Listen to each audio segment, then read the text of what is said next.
The server room hummed like a mechanical heartbeat at midnight, fluorescent lights casting harsh shadows across rows of blinking equipment. I sat hunched over my laptop, fingers dancing across keys as I fought another network crash that would probably earn me zero recognition come Monday morning. Reid Trenner, 33 years old, municipal IT administrator extraordinaire, or as my wife liked to call me, the guy who fixes things nobody cares about. My phone buzzed against the metal desk, vibrating with an urgency that cut through the white noise. Maddie's name flashed on the screen. My sister never called this late unless something was seriously wrong. "Reid, you need to see this." Her voice carried that particular edge I'd learned to fear over 3 decades of sibling communication. "See what? I'm drowning in server crashes and forget the computers. Mom's anniversary party. You need to get here. Now." The line went silent before I could ask questions. I stared at the phone, my stomach dropping like an elevator with cut cables. Jessa had left for the party hours ago, claiming she needed just a quick party to show face with the family. She'd been doing that a lot lately. Quick parties, quick drinks with coworkers, quick everything except conversations with her husband. I saved my work and grabbed my keys, the server room door slamming behind me with metallic finality. The drive to my parents' house took 20 minutes through empty streets lined with the kind of tired houses that defined our Rust Belt city. Every red light felt like an eternity, Maddie's tone echoing in my head. My sister wasn't dramatic by nature. If she said I needed to see something, it meant the world was about to shift off its axis. The Roven family home sat on Maple Street like a monument to middle-class aspirations. 2 stories of vinyl siding and manicured lawn that my mother-in-law treated like a shrine to her own superiority. Cars lined the driveway and street, evidence of the party I'd been too buried in work to attend. I could hear music and laughter before I reached the front door. Through the large picture window, I caught glimpses of movement, people dancing in the living room that had been cleared for the occasion. My mother-in-law loved her parties, loved being the center of attention in her own carefully controlled social universe. Maddie met me at the door before I could knock. Her face was pale, eyes wide with something between shock and fury. "Where is she?" I asked. She pointed toward the living room without saying a word. I pushed through the crowd of relatives and family friends, nodding at familiar faces that seemed to blur together in my peripheral vision. The music was louder here. Some classic rock song that had probably been popular when my parents were dating. People were dancing, drinking, celebrating 30 years of marriage with the kind of enthusiasm that only comes from open bars and nostalgia. Then I saw her. Jessa stood in the center of the makeshift dance floor, arms wrapped around a man I recognized but had never formally met. Liam Mallory, local real estate hotshot with the kind of easy smile that sold million-dollar homes and apparently charmed other men's wives. They weren't just dancing. They were pressed together like teenagers at prom, her head on his shoulder, his hands roaming places that should have been reserved for her husband. The room seemed to freeze around me. Conversations continued, music played, people laughed and danced, but everything felt muted, like watching a movie with the sound turned down. My wife of 4 years was clinging to another man, while our entire extended family watched in stunned silence. Jessa's head turned, and our eyes met across the crowded room. For a moment, neither of us moved. Her face went through a series of expressions: surprise, guilt, defiance, and finally, something that looked almost like relief. Like she'd been waiting for this moment, this confrontation, this end to whatever charade we'd been playing. She stepped away from Liam, smoothing down her black dress, the one I'd bought her for our anniversary last year. Her lips moved, forming words I couldn't hear over the music and the sudden roaring in my ears. I turned and walked out without saying a single word. The next morning arrived with all the subtlety of a sledgehammer to the skull. I sat at our kitchen table, staring at a cup of coffee that had gone cold an hour ago, waiting for Jessa to come home and explain what I'd witnessed. The house felt different now, like someone had rearranged all the furniture while I wasn't looking. She finally walked through the door at 10:30 a.m., still wearing the black dress but looking like she'd slept in her car. Her makeup was smeared, her hair disheveled, and she carried her heels in one hand like evidence of a crime she couldn't quite hide. "Reid, we need to talk." I figured. I gestured to the chair across from me. "Please enlighten me about your quick party." She sat down heavily, avoiding my eyes. "It wasn't what it looked like." "Really?" "Because what it looked like was my wife grinding against Liam Mallory while my entire family watched in horror. We were just dancing. It was innocent." I laughed, a sound with no humor in it. "Innocent. Right.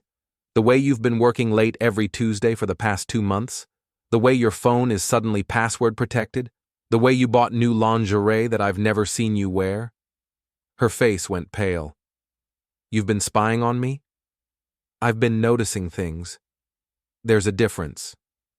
I pulled out my phone and set it on the table between us. "Want to explain the credit card statements? The charges at restaurants I've never been to? The hotel bar tabs? Those are work expenses." "Bullshit, Jessa. HR coordinators don't have client dinners at the Riverside Inn. They don't buy $100 bottles of wine on the company dime." She stood up abruptly, chair scraping against the linoleum. "I don't have to justify my every move to you." "Actually, you do. That's how marriage works. That's how trust works. That's how basic human decency works." "Don't lecture me about decency. You've been distant for months. You care more about your computers than your wife." "I care about my wife. I don't care about whatever Jessa has become." The words hung in the air like smoke from a house fire. She stared at me for a long moment, and I saw something shift in her expression. The guilt was gone, replaced by something harder, more calculating. "I'm going to stay at my mother's for a few days. We both need space to think." "Take all the time you need." She went upstairs to pack, and I sat alone in our kitchen, surrounded by the debris of a marriage I'd thought was solid. The coffee maker gurgled. The refrigerator hummed. The clock on the wall ticked away seconds that felt like hours. My phone buzzed with a text from Maddie. "How are you holding up?" I typed back, "Like a server after a power surge, still running, but probably corrupted." Her response came immediately. "Want me to come over?" "Not yet. Need to process this alone." But I wasn't processing. I was planning. Over the next 3 days, while Jessa stayed at her mother's house and sent me texts about working through our issues, I did what I do best. I gathered data. I documented everything with the methodical precision of a man who'd spent his career solving problems through careful analysis. The credit card statements painted a clear picture. Dinner charges at romantic restaurants, always for 2 people, always on days when she'd claimed to be working late. Hotel bar tabs that coincided with her girls' nights out. Purchases at Victoria's Secret and expensive boutiques, clothing I'd never seen her wear at home. Her phone records were trickier, but not impossible. We shared a family plan, which meant I had access to call logs and data usage. The numbers told their own story. Hours of calls to a number registered to Liam Mallory, text message volumes that spiked during work hours and late at night. I printed everything, organized it in folders with the kind of obsessive attention to detail that had made me good at my job. Bank statements, phone records, credit card bills, even screenshots of her social media posts that showed her at places she'd never mentioned visiting. The picture that emerged was of a woman who'd been living a double life for months.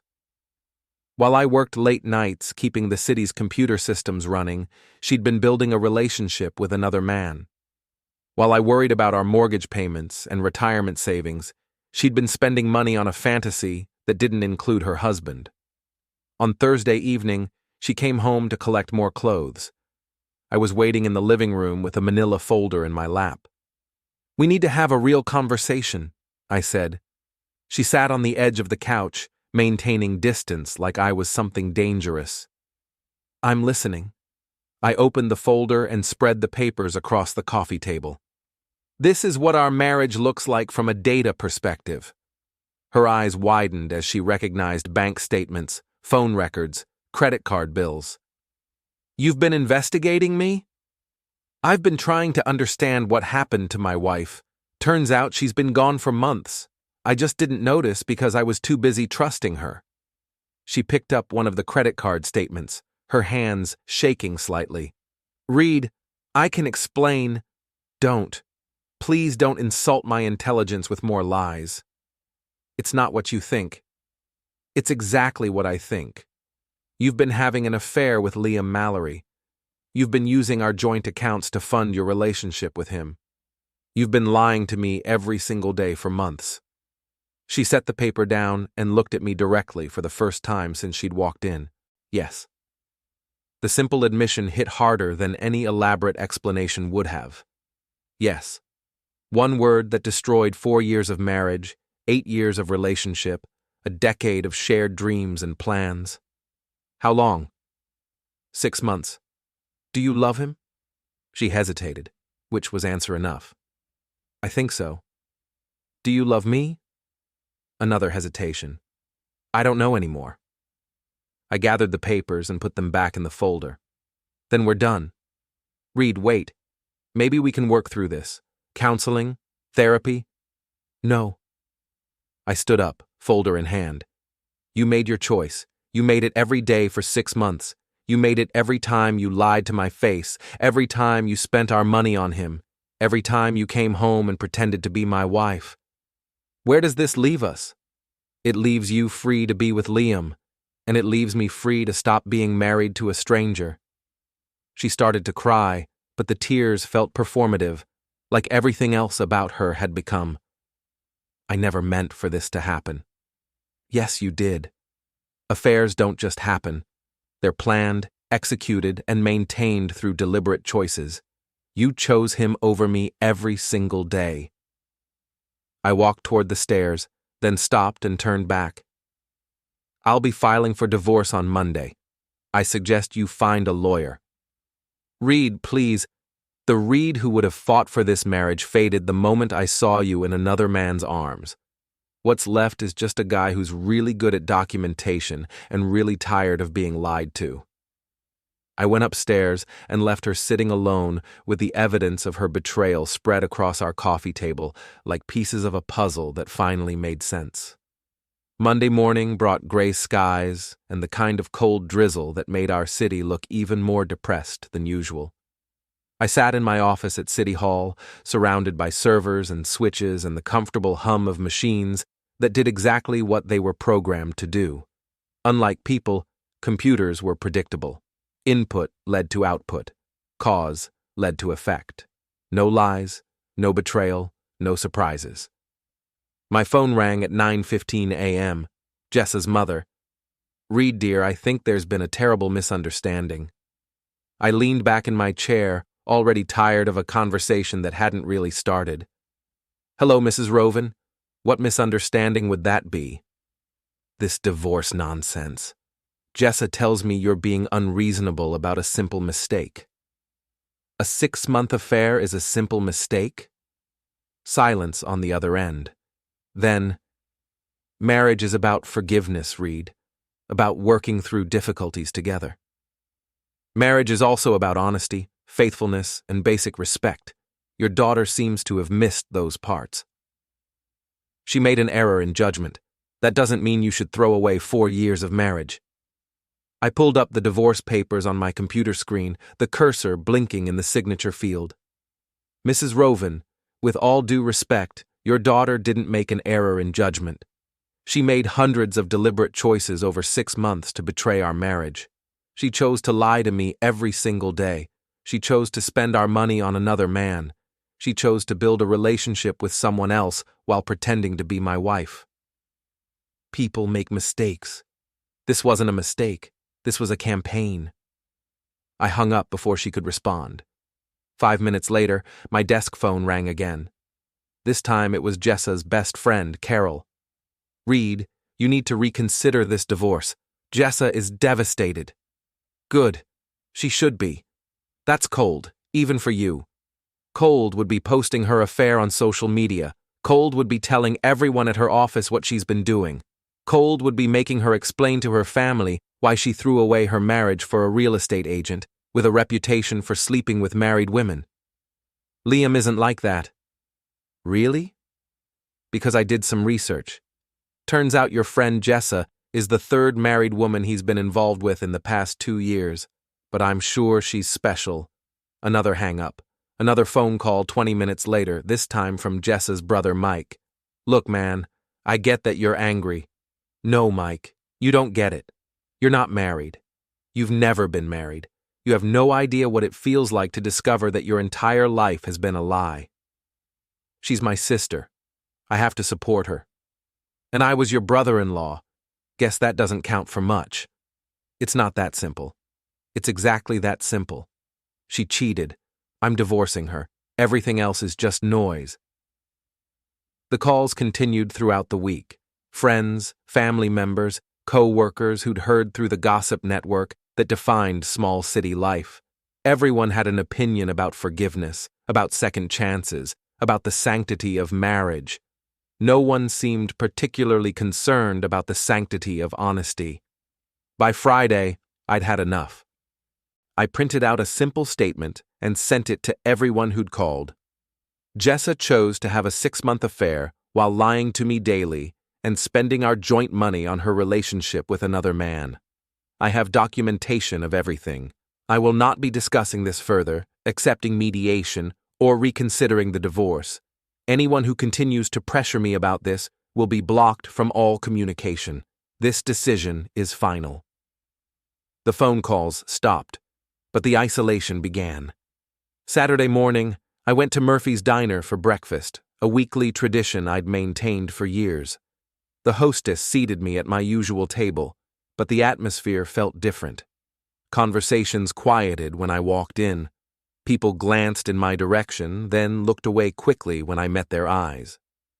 Halfway through my eggs and coffee, Tom Bradley approached my table. Tom had been my friend since college, best man at my wedding, someone I'd trusted with every important moment of my adult life. Mind if I sit? I gestured to the empty chair. Free country. He sat down heavily, the way people do when they're about to say something they don't want to say. We need to talk. About? About this situation with Jessa. I set down my fork and looked at him directly. What about it? Look, I know you're hurt, I know you're angry, but maybe you're being a little harsh. Harsh how? The divorce, the cutting off all communication, the refusal to even consider counseling. Marriage is work, Reid. Sometimes people screw up. Sometimes people screw up by forgetting to take out the trash or missing an anniversary. They don't screw up by having 6-month affairs. She made a mistake. Stop calling it a mistake. My voice was louder than I'd intended, drawing looks from other tables. A mistake is taking the wrong exit on the highway. This was a deliberate, sustained betrayal that she maintained through hundreds of lies. Okay, fine. She had an affair, but she's sorry now. She wants to work it out. She's sorry she got caught. There's a difference. Tom leaned forward, lowering his voice. I'm trying to help here. Everyone thinks you're being unreasonable. Everyone? The whole friend group. We've been talking, and we think you should at least try counseling before you blow up your marriage. I laughed, a sound with no humor in it. The whole friend group has been talking about my marriage behind my back? We're concerned about you. Where was this concern when my wife was cheating on me? Where were my friends when she was lying to my face every day for 6 months? We didn't know. Bullshit. Carol knew. She's been covering for Jessa, making excuses, providing alibis. Mike knew. He told me Liam's reputation himself last year. You all knew something was going on, and you chose to protect her instead of telling me. Tom's face reddened. That's not fair. Fair? I stood up, throwing $20 on the table. Fair would have been one of my so-called friends giving me a heads up that my wife was cheating. Fair would have been someone caring enough about my marriage to tell me the truth. Instead, you all watched me be humiliated and said nothing. Reid, wait! I'm done waiting. I'm done trusting people who protect liars. I'm done with friends who think loyalty means enabling affairs. I walked out of Murphy's diner and didn't look back. The text message arrived on Tuesday evening while I was debugging a network issue that had half the city's traffic lights flashing red. We need to talk. All of us. Murphy's Bar, 8 p.m. Don't make this harder than it has to be. Tom. I stared at the phone for a full minute, anger building like pressure in an overheated system. They wanted a confrontation? Fine. I'd give them one they wouldn't forget. Murphy's Bar occupied the ground floor of a brick building that had probably been elegant in 1950, but now served as a monument to our city's slow economic decline. The neon beer signs in the windows cast red and blue light onto rain-slicked streets, and the parking lot was full of pickup trucks and sedans that had seen better decades. I walked in at exactly 8 p.m. to find them waiting in a corner booth like a tribunal. Tom Bradley, Mike Roven, Carol Henderson, and Dave Martinez, my former friend group, assembled to pass judgment on my reaction to my wife's betrayal. The irony wasn't lost on me. Reid. Tom stood as I approached, offering his hand. I ignored it and slid into the booth across from them. Let's get this over with. Carol spoke first, her voice carrying the practiced sympathy of someone who worked in customer service. We're worried about you. This whole situation has gotten out of hand. Define out of hand. The divorce papers, Mike said. The way you've cut off all communication with Jessa. The refusal to even consider working things out. And the way you've been treating us, Dave added. Like we're the enemy. I signaled the bartender for a beer, buying myself time to choose my words carefully. You want to know what's out of hand? What's out of hand is discovering that my wife has been cheating on me for 6 months while my friends covered for her. We didn't cover for anyone, Carol protested. Really? Carol, didn't you provide an alibi for Jessa's girls' night out 3 weeks ago? The one where she was actually at the Riverside Inn with Liam? Her face went pale. I didn't know.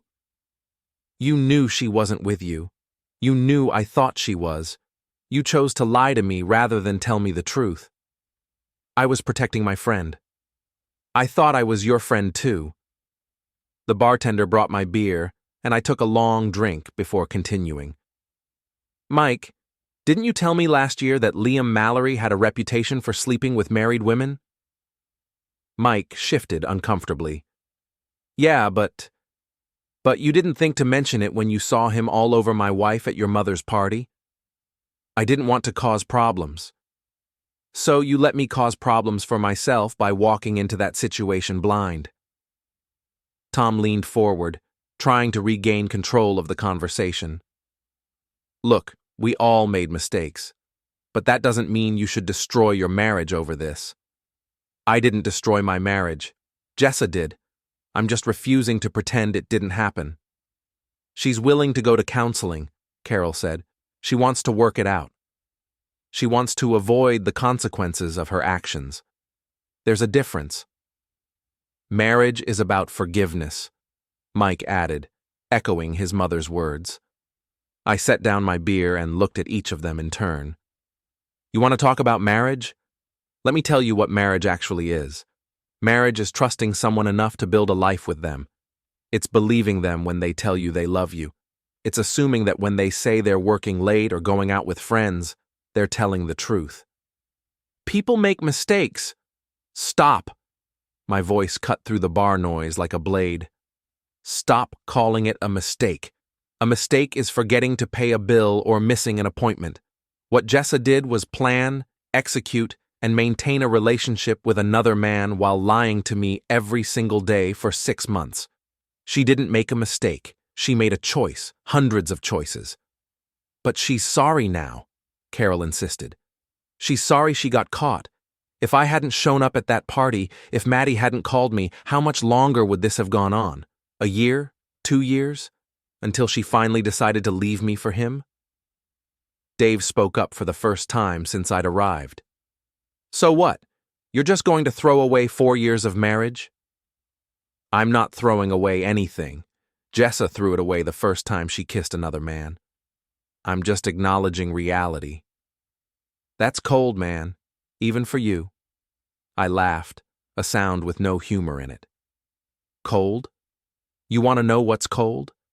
Cold is coming home every night to a woman who's been with another man and pretending to love you. Cold is lying in bed next to someone who's thinking about someone else. Cold is spending your money on dates with your replacement.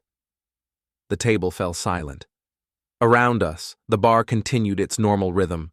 Conversations, laughter, the clink of glasses, and the sound of pool balls colliding. Normal people living normal lives, unaware that they were witnessing the funeral of a friendship. Tom tried one more time. We're just saying maybe you should slow down. Think about this. Don't make any permanent decisions while you're angry. I'm not angry anymore. The words surprised me as I said them, but I realized they were true. Anger is what I felt when I saw her with him. Anger is what I felt when I discovered the lies. What I feel now is clarity. Clarity? I see exactly what happened. I see exactly who was involved. I see exactly who I can trust and who I can't. Carol's voice was small when she asked, "What does that mean?" I finished my beer and stood up. It means I know who my real friends are, and none of them are sitting at this table. Reid, don't do this, Tom pleaded. Don't blow up your whole life over this. I'm not blowing up my life. I'm saving what's left of it. I pulled out my wallet and left money for the beer. Jessa made her choice when she started sleeping with Liam. You all made your choices when you decided to protect her instead of telling me the truth. Now I'm making mine. Which is? I looked at each of them one last time. People I'd trusted, people I'd considered family, people who'd chosen loyalty to a lie over honesty with a friend. I'm choosing to surround myself with people who believe in honesty, people who understand that trust, once broken, can't be repaired with apologies and good intentions, people who know the difference between forgiveness and stupidity. I walked toward the door, then stopped and turned back. Oh, and if any of you contact me again about this, I'll make sure everyone in this city knows exactly how Jessa's affair was enabled by her friends and family. I have documentation of everything, including who knew what and when. Test me on this. I left them sitting in stunned silence and walked out into the cold night air, feeling lighter than I had in months. 3 weeks later, I sat in my car outside the Riverside Convention Center watching well-dressed people stream into the annual Chamber of Commerce dinner. The city's business elite, political figures, and social climbers gathered once a year to celebrate commerce, network, and pretend they were more important than they actually were. Jessa would be there. She'd been looking forward to this event for months, seeing it as an opportunity to advance her career and social standing. She had no idea I'd be there too. My plan had taken weeks to develop and implement, requiring the kind of methodical preparation that had made me good at my job. I'd learned things about network security, about public address systems, about the intersection of technology and public humiliation that would have impressed my college professors. I walked into the convention center wearing my best suit, the one Jessa had bought me for our wedding. The irony felt appropriate. A volunteer checked my name off the guest list, Reid Trenner, representing the municipal IT department. Perfectly legitimate, completely expected, totally invisible. The main ballroom buzzed with conversation and the clink of glasses. A stage dominated one end of the room, equipped with microphones, projection screens, and the kind of audio-visual setup that most people took for granted. I spotted Jessa immediately, standing near the bar with Liam Mallory, both of them dressed like they were auditioning for a magazine spread about successful couples. She saw me at the same moment I saw her. Our eyes met across the crowded room, and I watched her face cycle through surprise, fear, and something that might have been guilt. She said something to Liam, who turned to look at me with the kind of smug confidence that came from stealing another man's wife. I smiled and raised my drink in their direction, a gesture that could have been friendly or threatening depending on your perspective. Then I made my way toward the audio-visual control booth. The convention center used a standard setup: wireless microphones, digital projection system, network-connected equipment that could be accessed remotely with the right credentials. It had taken me 2 weeks to identify the vulnerabilities, another week to develop the exploit, and 1 final week to prepare the presentation that would end my marriage with the kind of public spectacle that Jessa would never live down. At exactly 8:30 p.m. during the keynote speaker's introduction, I activated the program I'd uploaded to their system. The lights dimmed as planned, but instead of the Chamber of Commerce's promotional video, the projection screens filled with something else entirely: a carefully edited compilation of Jessa's affair, documented through her own social media posts, credit card receipts, and text messages I'd recovered from our shared cloud storage. The audience fell silent as images flashed across the screen. Jessa and Liam at restaurants she'd told me were business meetings, hotel receipts from afternoons when she'd claimed to be shopping, screenshots of text messages that left no doubt about the nature of their relationship. But the centerpiece was audio, recordings I'd made of our conversations over the past month, where she'd continued to lie even after being caught, where she'd blamed me for her affair, where she'd laughed about my naivety with her friends. "Ladies and gentlemen," my voice echoed through the ballroom sound system, "I'd like to introduce you to my wife, Jessa Roven, and her boyfriend, Liam Mallory. They've been having an affair for 6 months, while she lied to me daily and spent our joint money on their relationship." The room erupted. Some people gasped, others laughed nervously, a few applauded. I watched from the back of the room as Jessa's face went white, as Liam grabbed her arm and tried to pull her toward the exit, as her co-workers and social climbing acquaintances realized they were witnessing the most spectacular public humiliation in the city's recent memory. "You might wonder why I'm sharing this with all of you," my recorded voice continued as more evidence flashed across the screens. "It's simple. My wife and her friends have spent weeks telling me I should forgive her, that I should work it out, that I should pretend this never happened. They've painted me as the villain for refusing to accept her betrayal." The presentation continued, methodically destroying not just Jessa's reputation, but also revealing the roles her friends and family had played in enabling the affair. Phone records showing Carol providing alibis. Text messages where Mike had warned Jessa that I was getting suspicious. Evidence of a conspiracy to gaslight me into accepting my wife's infidelity. "So, here's the truth," my voice announced as the final slide appeared, a photo of Jessa and Liam kissing in his car outside her office. "Some people believe in forgiveness. I believe in consequences." The presentation ended, the lights came up, and chaos erupted. Jessa was crying, Liam was shouting, security guards were moving through the crowd, and everyone was talking at once. I slipped out through a side exit before anyone could identify me as the source of the evening's entertainment. My phone started ringing before I reached my car. Jessa, Liam, Tom, Carol, Mike, her mother, everyone who'd spent weeks lecturing me about forgiveness and second chances. I let them all go to voicemail. The local news picked up the story within hours. Municipal IT worker exposes wife's affair at business dinner.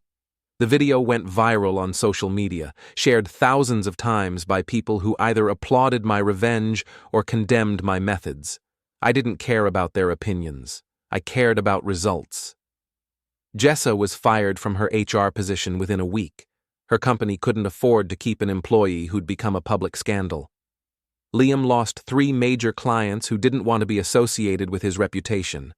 Carol and Mike found themselves social pariahs, their roles in enabling the affair now public knowledge. The divorce proceeded without contest. Jessa's lawyer advised her that fighting me in court would only generate more publicity for a case that had already destroyed her reputation. She signed everything I put in front of her, accepting a settlement that left her with minimal assets and maximum consequences. 6 months after discovering my wife's betrayal, I sat in my new apartment, smaller than the house we'd shared, but honest in a way that our marriage had never been. The divorce was final, the revenge complete, the old life buried under the weight of documented truth. My phone buzzed with a text from Maddie. "How are you doing?" I typed back, "Like a server after a complete system restore, clean, functional, and running exactly as designed." She responded immediately, "Any regrets?" I thought about it for a moment, considering the question seriously. Did I regret the public humiliation? The nuclear option that had destroyed not just my marriage, but also the social network that had enabled my wife's betrayal? "No," I typed. "Some systems are too corrupted to repair. Sometimes you have to wipe everything and start fresh." I set the phone aside and opened my laptop, ready to begin the next chapter of a life built on honesty instead of lies, on consequences instead of forgiveness, on the simple principle that actions have results and betrayal has a price. The old Reid Trenner had believed in second chances, in working things out, in the power of love to overcome any obstacle. That man had gone the moment he saw his wife in another man's arms. What remained was someone who understood that trust, once shattered, couldn't be rebuilt with apologies and good intentions. Someone who knew the difference between forgiveness and stupidity. Someone who had learned that sometimes the only way to win is to make sure everyone loses exactly what they deserve. Jessa had chosen her path when she started her affair. Her friends had chosen theirs when they enabled her lies. I had simply chosen mine when I decided that truth mattered more than social approval. The revenge was complete. The consequences were permanent. The system was clean.